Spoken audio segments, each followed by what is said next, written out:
ticket. Everything's going now. We're good to go. Call to order the regular common council meeting, Monday, December 20th, 7:01 PM. Roll call. Braun, Yes. Langen, Yes. Candy Davis, Yes. Shaw, Yes. Paul Davis, Yes. Burdick, Yes. Say the pledge of allegiance. Allegiance to the flag of the United States of America and to the republic for which it stands, one nation, under God, indivisible, with liberty and justice for all. Confirmation of appropriate meeting notice. Meeting was noticed on Friday, December 17th. Agendas posted at the post office, library, city hall, and city website. Thank you. Council acceptance of agenda. Make a motion to accept. I'll second. Any discussion? Hearing none, all those in favor signify by saying aye. Aye. Opposed? Motion carried. Personal appearances, anybody in the audience that wishes to speak on anything that's not on the agenda? Nobody's jumping on, so we'll go to minutes from December 6th, council meeting. Make a motion to approve. I'll second. Any corrections or additions? Hearing none, all those in favor signify by saying aye. Aye. Opposed? Motion carried. Next is to consider the approval of the December 9th special council meeting. So moved. Second. Any corrections or additions on that one? Hearing none, all those in favor signify by saying aye. Aye. Opposed? Motion carried. Committee reports, finance, Candy. Yeah, finance met this evening. Motion to approve bills and payroll in the amount of $342,163.52. I'll second. Any questions on bills? Hearing none, roll call. Candy Davis, Yes. Shaw, Yes. Paul Davis, Yes. Burdick, Yes. Braun, Yes. Langen, Yes. Motion passes. Motion to, excuse me, there were no license applications to approve this evening. Motion to approve City of Edgerton Resolution 23-21, extending the life of tax incremental District Number 8 to fund the Edgerton Affordable Housing Improvement Program. I'll second. Any discussion? I have two questions about kind of TIFs in general and how they work like this. Is there, with this one retiring, I seem to recall a discussion of if we were to create a new TIF that encompassed a lot of what I'll call the Dana and Caterpillar plant with new territory, like IKI, would extending the life of this TIF slow that up? Is that not being considered any longer? Do we get in our way if we extend this TIF with doing something new with that same area? So the overlap of those two districts, if there were development to occur, it would increase the increments calculation for next, no, would never hit the tax roll in time. So no, because nothing that's built after January 1 will hit the tax roll in time. So no, I do not think that it would impact this, it would not impact it now. Okay. Because of the timing, there's always a year lag. So if something gets built this year, that's going to not, it won't be on, it wasn't on the tax, won't be on the tax roll January 1, so no. Question. But I do. Okay. Yes, it's the timing lag, sorry. I had to think through. Okay. The second question is about using these expenditures. Does the law state when you extend the TIF that it has to go to a housing program such as what we've created? Or if a separate project came up that is affordable housing, could we use these dollars for that? As long as it meets the statutory requirements for the definition of what, in that, what affordable housing is, you could modify your program, is probably how it would happen. Okay. Is if you found that these resources weren't being used as an example. You Okay. could broaden your program or your policies to allow for other types of developments. Many cities are using these to develop units, affordable units. Yeah. So, you know, that will reduce a lot of money very quickly. So that's why we kind of focused on what we did. But you could modify your policy if need be, or if it was to your, you know, you thought it would be to your advantage. Okay, I guess I have a third question then. If we do this one, so the next retiring TIF is probably the downtown TIF, which would be a larger TIF. Does the whole boat, when you apply to DOR for this, does the entire increment from that last year have to go to the program? Or could a future council have the flexibility to say, let's say it's $500,000 of increment, could they say, we would take 50% of that last year and put it to the affordable program and keep, or is it like, is it all or nothing on when you're applying to extend the TIF? So does it have to be for the entire year's worth of increment, or are you saying you would take part of the year's worth of increment and use it for one thing and part of it for another? I'm not I guess yeah, unless it was affordable housing, you couldn't have extended the TIF. It's gotta be for something that's It's gotta be eligible. for yeah. Right. And you don't have to extend for a year. I believe it could be a partial year. It's just the maximum is a year, 12 months. Okay, So someone could say, yeah, too much, we'll just do part of the year and it would be part of the increment then. okay. I haven't looked into how that would all be calculated, but the statute does say that, up to 12 months. Okay, thanks. Anyone else? Okay, roll call. Candy Davis, Yes. Ron, Yes. Langen, Yes. Shaw, Yes. Paul Davis, Yes. Burdick, Yes. Motion passes. Motion to approve write-off of Edgerton Area Chamber of Commerce's obligation for the depot renovation in the amount of $13,296.09. I'm sorry, Candy, did you make a motion or did you? Yes, that was a motion. Okay, then I will Sorry. second. Any discussion? Hearing none, roll call. Candy Davis, Yes. Shaw, Yes. Paul Davis, Yes. Burdick, Yes. Ron, Abstain. Langen, Yes. Motion passes 5 with 1 abstention.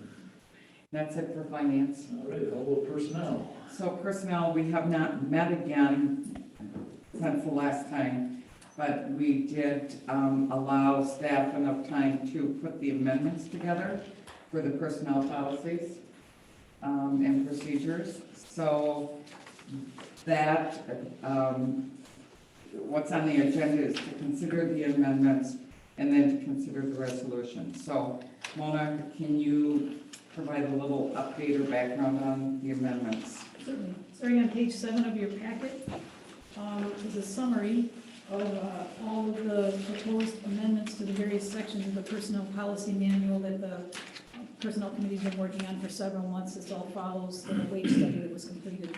And then starting on page 11 is the text for each of those sections for your review.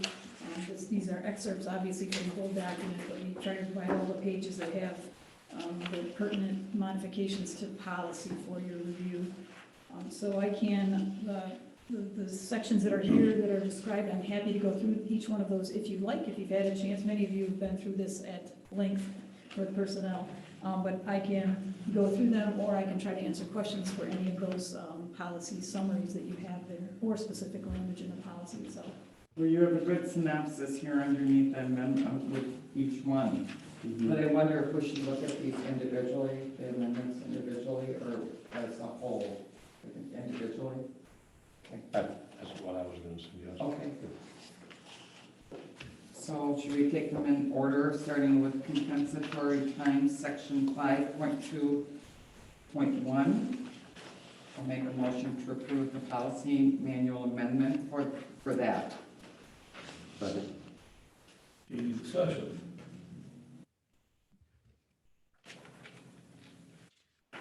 Hearing none, roll call. Candy Davis, Yes. Burdick, Yes. Braun, Yes. Langen, Yes. Shaw, Yes. Paul Davis, Yes. And that motion passes. Make a motion to approve in charge, section 5.5, policy manual amendment. I'll second. Any discussion? Hearing none, roll call. Candy Davis, Yes. Braun, Yes. Langen, Yes. Shaw, Yes. Paul Davis, Yes. Burdick, Yes. That motion passes. Motion to approve personnel policy manual amendment, health insurance section 5.7. Second. Any discussion? Hearing none, roll call. Candy Davis, Yes. Burdick, Yes. Braun, Yes. Langen, Yes. Shaw, Yes. Paul Davis, Yes. Motion passes. Motion to approve personnel policy manual amendments, personal time off PTO, sections 5.8.1. Second. Any discussion? So I just want to point out in 5.8, the library board had decided to continue to provide vacation time benefits. And I just wanted to make sure, as part of that board, that the city council is aware of that. There's nothing that changes on this. I just wanted to call that out. Anyone else? Roll call. Candy Davis, Yes. Braun, Yes. Langen, Yes. Shaw, Yes. Paul Davis, Yes. Burdick, Yes. Motion passes.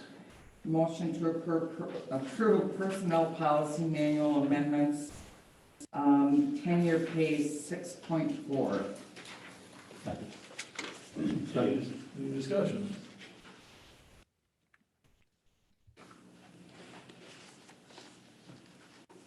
Hearing none, roll call. Candy Davis, Yes. Burdick, Yeah. Braun, Yes. Langen, Yes. Shaw, Yes. Paul Davis, Yes. Motion passes. Okay, so that's for number 2. Number 3 is approving the resolution for all of those changes, correct? Correct. And for next, basically, this is the annual resolution that establishes wages for next year. Okay. Motion to approve City of Edgerton Resolution 24-21, 2022 salary resolution. Second. Any discussion?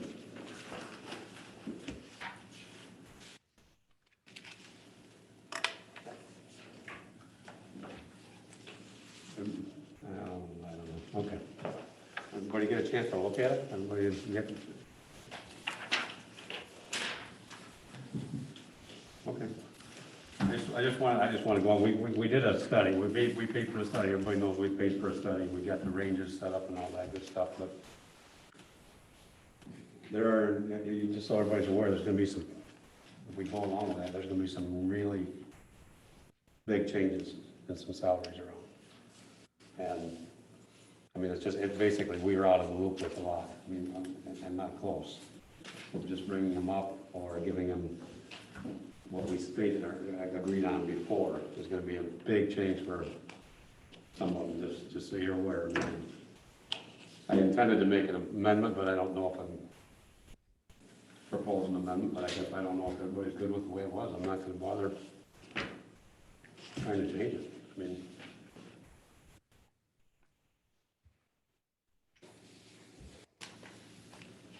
Any other comments or? No, I agree with Jim Burdick that there's going to be a couple positions where there will be a jump in wages, but also going through the wage study, it certainly showed us how out of whack those pay ranges for those positions were and have been for many years.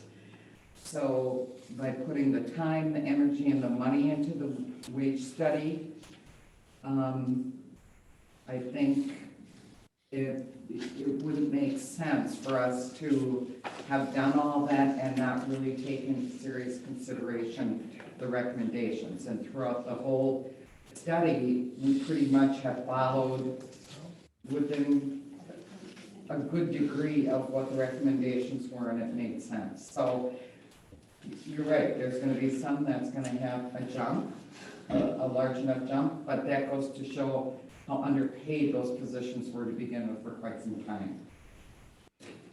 And- And I might add that the dollars for this, it's funded. We have it We through, budgeted. we have the money, so it's not extra money that's coming out of the budget or anything, so. It's been funded. And part of the discussion was also if hiring, you know, well, if we change anything on this when you're hiring, you know, you gotta have a reasonable scale. That's what the whole study was done for. So you're We gonna, want to be able to if you're attract starting over, right, quality candidates for positions, Right. so. it's just a,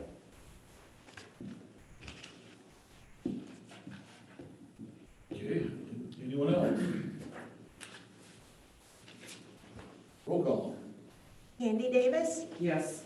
Braun, Yes. Langen, Yes. Shaw, Yes. Paul Davis, Yes. Burdick, yes. Motion passes. And that's it for personnel. Before we leave that, I want to make sure that we have a clear record. I'm going to jump back, if I may, to item 2, which is policy. And Cindy, I believe the last motion was to approve section 5.81 changes, correct? correct. I don't think we touched on 5.8 itself, 5.9, or 5.10. And those are not called out separately in the memo, but they are sections that were included in the packet, and as I understand, were proposed to be changed. And I don't think they were overlooked intentionally. I think they were sort of language changes that we want to make. Most of those changes, and correct me if I'm wrong, Cindy, most of them are related to the bigger policy questions. The library language added in based on conversation we just had. Some of the changes regarding sick leave in 10 are being brought about to make sure that the language that was negotiated in the PTO language reflected closely the language that was for the employees who aren't under the PTO system. So I think that covers it. We put them all in the packet because these are the changes that are before you. I think it's good that you pointed those out, Bill. I think we didn't pull them out in our staff report because I believe they were related to the other components. I think that they are, and as Tim mentioned, the library board has elected to stay in certain positions, maintain certain policies, and that's reflected there. I just wanted to make sure that we had a clear record that the intent was to adopt those language changes as well. In the packet. Yes. Right, because we weren't doing it very much piecemeal, and we did touch on those. You're correct. If someone looked back, so maybe a simple motion to approve the changes as presented in 5.8, 5.9, and 5.10 would cover that. That would make it much Okay, clearer. then I'll make a motion to approve as noted the recommendations and the changes in 5.8, 8, 9, and 10. 5.9, and 5.10, in addition to the other ones we've approved. I'll second. Thank you. Any further discussion on that? Thank you for checking, or for bringing that out, that's good to get clarity. Roll call. Andy Davis, Yes. Braun, Yes. Langen, Yes. Shaw, Yes. Paul Davis, Yes. Burdick, Yes. Motion passes. That's it Back for to personnel. utilities. Back to utilities. Okay, utilities met last Monday, basically discussing, an ordinance, covering, and recommend, we had a few choices of ordinance that we were going to recommend to council regarding, replacement of lateral, but I am going to turn this over to either Mona or Howard to kind of explain a little bit more what we discussed and what we're recommending. Let me take it? You want Go ahead. All right, in your packet on page 8 is a brief staff report regarding a mandatory lead replacement ordinance. As you know, the city successfully replaced 100 laterals with a DNR grant in 2021. We hope to apply in 2022. A mandatory ordinance is an ordinance that requires property owners to replace their laterals on the private side, of course. We think that eventually it'll be required by the DNR that cities like us pass these kinds of ordinances. We think that having an ordinance now, though, will improve the efficiency of our program. And if we ever decide to use any ratepayer funds to pay for any portion of a private side, which we'll talk about later on the agenda, you will have to have a mandatory ordinance because the PSC will require it. So the Utility Commission recommended that we adopt a mandatory ordinance. That first reading and that ordinance is in your packet for consideration. But basically, to me, the operative part of the ordinance is we need to have enough of a, make it clear to everyone that we need to have access to inspect, and that we already have that authority, but it's clear in this ordinance. And the other piece is that if the city decides to replace the public side, the private side, that's when it would require the private side to be replaced. So that would then leave the city in charge of the cadence at which we go about replacing laterals on the public and therefore the private side.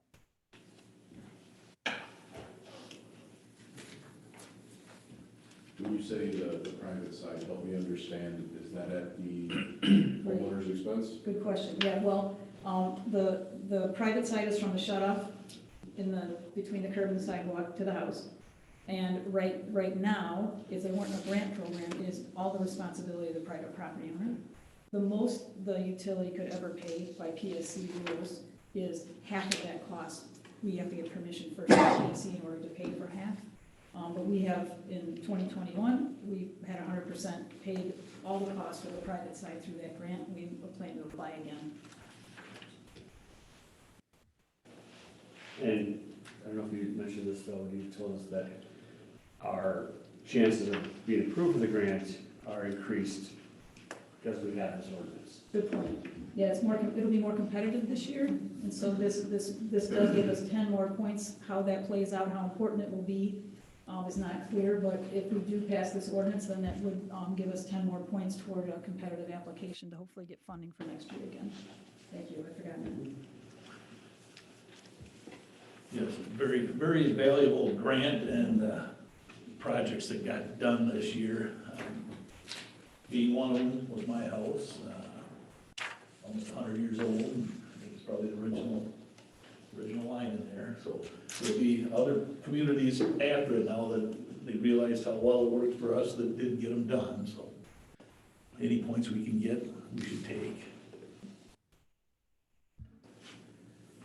And watching what's going on at the federal level, it kind of changes day by day. I felt better about it a few days ago. Now, who knows if there's going to be, a big source of new funding, but Wisconsin's been pretty good about moving this forward regardless. So anything we can do locally, I think, is going to help because we all need to get there eventually.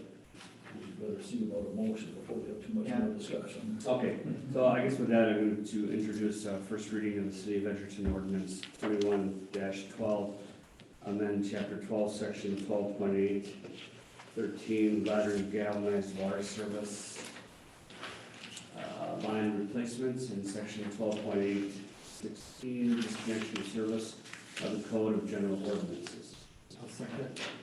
Okay, any further discussion? Hearing none, roll call. Paul Davis? Yes. Langen? Yes.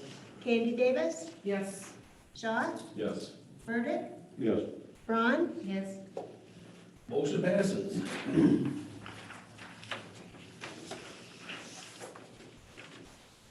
Next item there is, You're going to leave us the commercial part? Want some background? Okay, it's very good. Page 8 again. The question is for commercial private side laterals, how to fund those. The DNR program does not pay for non-residential other than schools and daycares. So there will be, Henry Street will be reconstructed this year, and we sent letters out to all of the two highways, Highway 51 and 59, where most of the commercial properties are in the city this year. So they can be in the program this year. So how are we going to fund the private side commercial is the question. There are some options here for you. The first option is special assessments. It's paid for by the property owner, basically. And then the example we have is in 2006, before we reconstructed the highway, basically the West Fulton Street downtown section, all of the laterals were replaced through the foundation walls, and the private property owners paid for those through special assessments. So that option exists. Option number 2 is a policy that would allow the utility to pay for 50% of the cost. That's the most the utility can pay by PSC rules. In order to accomplish that, we would need a mandatory replacement ordinance that we just talked about, as well as PSC approval. In that case, you would have to decide how the other 50% were to be covered. It would be paid by either the landowner, or ARPA funds are also an eligible cost or an eligible funding source. And the third option is that it could entirely be paid for by ARPA funds. The city decided to do that. The Utility Commission recommended that the commercial properties be paid for 50% with ratepayer funds and 50% with ARPA funds. And one thing I'll note, when we were meeting for utilities, we just felt that if the private homeowners were not going to be assessed any type of payment for it, we felt the same, if at all possible, for the businesses. It does benefit everybody again too, because every time you pull one of them out of the ground, it's making the whole system much safer, so. Yeah. And before we get too much more conversation again, if anybody'd like to make a motion. Do we have to have a motion? It just says discuss and consider, so. We'll consider, We need to know how we want to pay for the commercial side, because we need to send letters out, and the letter will previous if it's going to be a special assessment versus not. So, yes, we do need some direction first. a motion to approve funding, hold on a second. I'll motion to approve funding for private commercial lead lateral replacements. And it'd be provided 50% from repair funds and 50% from ARPA funds. Second. Any discussion?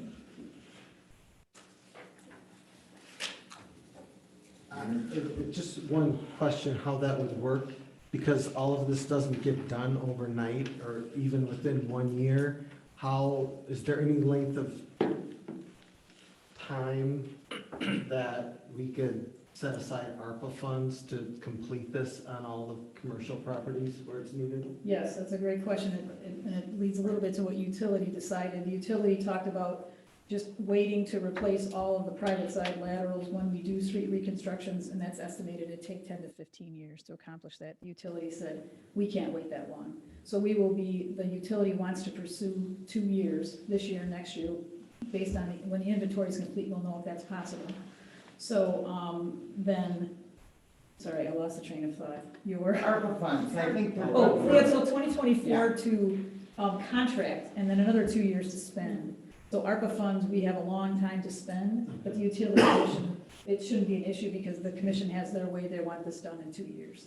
And when you say in 2 years, will we do private side for homeowners, even on old streets Yes. that don't have, we will get the private side done, even if it takes us 10 years to Do the street do side. the street? Correct, in order to get the DNR money, you have to replace the public side also.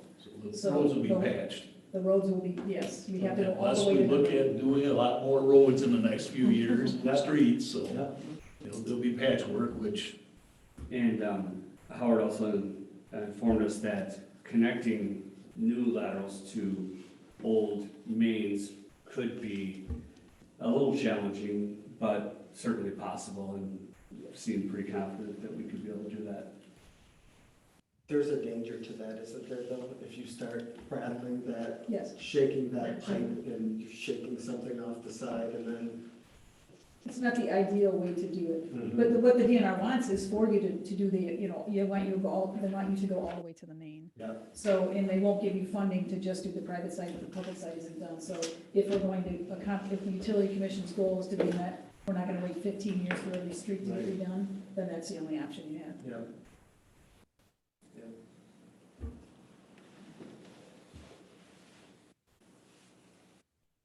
Anyone else? Roll call. Candy Davis, Yes. Paul Davis, Yes. Burdick, Yes. Ron, Yes. Langen, Yes. Shaw, Yes. Motion passes. Next item is consider approval of appointment of the 2022 to 2023 poll workers.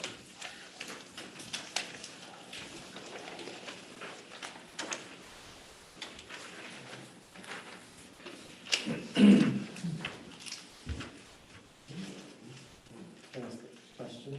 Sure. Do we, then feel, you know, the process of getting these, did it all go well? This was a hot issue 2 years ago when, you know, when people show up or, you know, are we just relying, I'll just cut right to the chase, are we just relying on the elderly too much in our communities to do this work? Wow. Yeah, wow. That was the issue. That was the issue, that, you know, is it, I'm actually, yeah, but you know. One of them's right in here. line with over here. Actually, I have seen kind of, there might be some retired people out here, but younger than what happened in the past, I would say. Would you not agree? I mean, they're, Do we have an opportunity to educate people to do it, or, I mean, I know it's tough to get people to do this type of thing, but just with all the hubbub that was made about it, I'm like, I just gotta ask, like, do we feel like we're doing all we can to keep this viable? I'm not aware of the hubbub. You said 2 years ago. I'm not sure if I know what you're saying. The health concerns? Oh. And they're 48. I guess I'm catching on now, but I literally wasn't aware of it. That was what I did 2 years ago with that. City knows the process that we go through to put this list together. So, one of the parties did produce a list for us that we have to, contact them, and we have to put them on a list. So that's mandatory. The other party did not. The other thing is we gather names throughout the year. When people come in, they'll mention that they'd like to be, a poll worker. In Edgerton, we've been very fortunate. We've never had a problem. That's good. Yeah, you know, we kind of weed out as people get older or they realize that they can't do it anymore, but I've never had a problem recruiting people, so. I have a question too, just, I Yes. should have looked at this a little bit closer. There's a name that's not on here that was a poll worker last year. She didn't want to work again. She didn't. Okay, so if somebody wants to work once this is adopted, can they join this list? We can always, yeah, we can always amend it, just like any appointments, so, I will check into that, just out of curiosity. okay. It's my sister, that's why I'm wondering, what the heck? She never mentioned anything to me. Yeah, that's what she told Wendy. Okay. That's fine.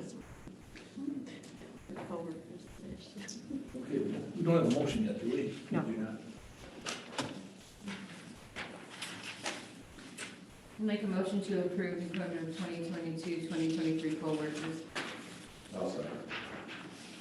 Any further discussion? Roll call. Braun, Yes. Shaw, Yes. Paul Davis, Yes. Burdick, Yes. Langen, Yes. Candy Davis. Abstain. Motion passes 5 with 1 abstention. I'd like to thank everybody on that list and those of you that recruit them, we're doing that. It's not a very high-paying job and can be stressful at times, so thanks to everybody that does do that. Mayor, Alderperson, and staff reports. Okay, I've got to announce that Bella Anderson is going to be 100 years old next Monday, and there's going to be somewhat of a party out at Stoughton Road, 505 Stoughton Road, the retirement apartments. For her, there's a couple people that are really pushing to make this a big party, so. I would call it an open house. What kind of a party can you have for Let's see, this week here, it seems like there's something coming up this weekend. Is it Christmas already? Merry Christmas, happy holidays, happy New Year, and I don't have anything, but I think the chief may have something he wants to add. Well, It's on the news, so we should be able to announce it. it might be on the news. It was on the news. Oh, was it? It could have been. It'll be in the Janesville Gazette too. So through a partnership that we built with Charter, we received a $5,000 donation today to help with our squad car computers. Charter came here today and we got a big check. We took pictures with several of the individuals from Charter. Bob Shields, who's the Senior Director of Corporate Physical Security, James Harpole, Senior Manager for Corporate Physical Security, Adam Rashka, who's the Regional Senior Director of Government Affairs, and Margaret Bailey Stewart, who's the Director of Government and Community Strategy. State Senator Janice Ringham was also here. So that'll help defray the cost of our laptops, which I put in my budget for next year. So we'll be able to buy all 4 at one time and be able to replace all 4 of them for the squad cars. We were pretty blessed to be able to get this money. And when it was pretty funny because Margaret Bailey Stewart, who's the Director of Government and Community Strategies, was talking about internet and the schools, and I was gonna meet with Dennis Pauly today for our monthly coffee. And I says, oh, well, would you like to talk to the superintendent? And I texted him and said, hey, get over here. So they introduced each other. So Dennis will be working with Charter Spectrum. And I also mentioned to her about Sarah Williams and the VFW, and they're gonna reach out to them too. So it was a very productive day with Spectrum Charter, and they're very generous. I was lucky enough to work with Bob Shields, who's their senior director when I was in the FBI, and his boss, who is Jane Rhodes. She's the senior vice president of corporate physical security at Charter Communications. I also worked with her in the FBI. So it was a great relationship, and we're looking at doing more with them in the future. Thank you. And yes, it was on Channel 15's news at 4 o'clock, so. So it's been announced. Congrats. Casey. So I just want to make an announcement tonight. So when I worked in the legislature, it always took forever to wrap up the end of the session because I don't know if you've ever listened to it, but everyone adjourns in honor of someone. Their football team won state championship, their constituents sitting in the audience, but it takes an extra half hour to do everything. So tonight, I don't know if many of you remember where you were 9 years ago tonight, but a big blizzard was bearing down on Wisconsin, and we've never had one as bad since. Well, I became a dad that night. So Eli is 9 tonight, and so I want to kind of adjourn in honor of him, and just to let you know a little bit about him. He's probably the only 9-year-old in Edgerton who can name all 6 aldermen and knows who Chris, Ramona, and Howard by first names. His career aspirations are a dairy farmer, play for the NBA, and be mayor of Edgerton. I just don't know how all that's gonna flow in what order either, but Let's see, 9 years, he'll be 18, right? 3 terms. He, lately, 2 things he's taken notice here. Howard helped him get a football off the roof here, which I talked about. And he's also really excited about the cleanup going on Randolph Street. And while there's while most parents of a 9-year-old can find lots of reasons not to run for city council, because it's a hectic age, where a lot of people don't seek this kind of thing out.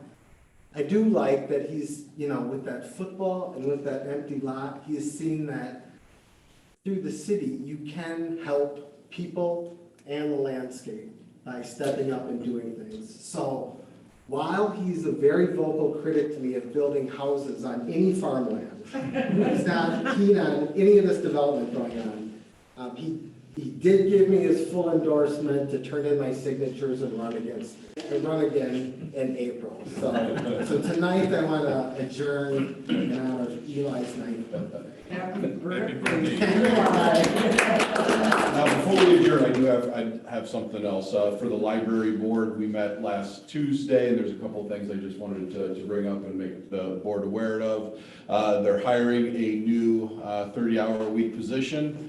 She came highly recommended and will start on January 3rd. The statistics around circulation, as we all know, we went down significantly in 2020. It's come up about 20% in 2021, and we are the 3rd ranking. Our library is the 3rd ranking in the system. So I think that's something to be said with everything else going on. The lighting project was complete, but there was a little snafu with one light, and I'm confident that that's been handled and that's all good to go. And the last thing I wanted to say was there's a Wisconsin Garden Expo on February 11th and 12th, and Kirsten is presenting there, connecting kids with books and gardening. And I think that's kind of cool, and I just thought that we should say. I always go to that. So I think that's really neat that she's doing that. So. Yes. That's awesome.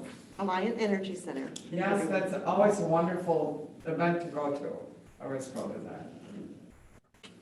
Casey, was that a motion then? Do we have a motion to adjourn? I know that. Oh, yeah, I'll move to adjourn. I'll second. All those in favor of adjournment, say aye. Aye. Opposed? Even Motion passed. Joe. I can't do that for you, like.